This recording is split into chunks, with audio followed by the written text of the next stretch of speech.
Hey drillers, Mr. Adams here. This is kind of an awkward position. I can't quite get the phone in the way or the angle that I... Hey Fred. Anyhow, can't get the phone the angle I wanted at, so I'm going to do a really brief review here about the House versus the Senate. Hey, it's me. Special effects. What do you think? I'm inside now. I was outside. Now I'm inside. I know it's... that's the way we do things here in the Adams Cosset. Special effects all over the place. I did want to talk to you about the House versus the Senate. This is a really important part of your test. The phone is ringing. Should I just let it go? I think I'm just going to let the phone go. It's just my wife. She'll have to forgive me.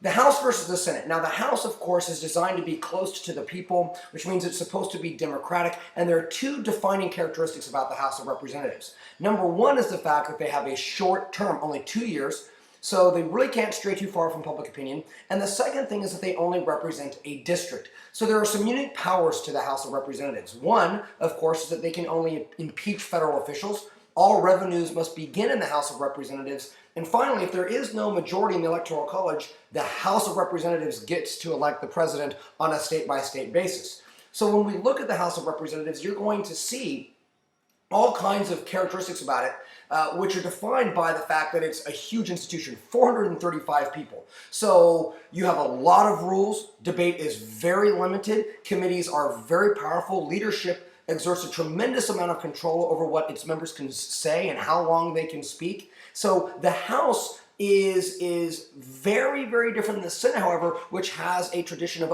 open debate. And of course, in the 1800s, that open debate translated into this golden era of oratory, where people like Webster, Calhoun, Clay, and others used all kinds of time in the well of the Senate to talk about the pressing national issues of the day, mainly slavery, of course. Now, nowadays, this tradition of unlimited debate is more about delaying voting in the Senate. And of course, what we call that is a filibuster. And a filibuster is not really a rule, it's the absence of a rule which calls for a debate or a vote after the debate has ended. So of course, filibuster technically is talking a bill to death. It's when the minority party typically doesn't want there to be a vote on a bill. So what they do is they talk and talk and talk, which prevents a vote on the bill. And they only usually do that if they know the bill can pass with 51 or 52 or even 59 votes. So they filibuster a bill like Strom Thurmond, or like today, Ted Cruz filibustered a bill. And so the only way to end that is through cloture. And a cloture vote requires 60 votes. That cuts off debate and forces a vote on the bill. Now, of course, in the House, you have things like franking, which is free mail. You have log rolling, which is essentially trading votes. And you also have, of course, pork barrel, which is really, you have that in both chambers, and it's earmarks is the formal name, and it's essentially wasteful government spending. Not always wasteful, but it's government projects that are brought home to the state and to the district in order to help the congressperson or the senator get themselves reelected. Things like the Bridge to Nowhere or the Big Dig of Boston, whatever you want to call it. These are projects that help congressmen get reelected.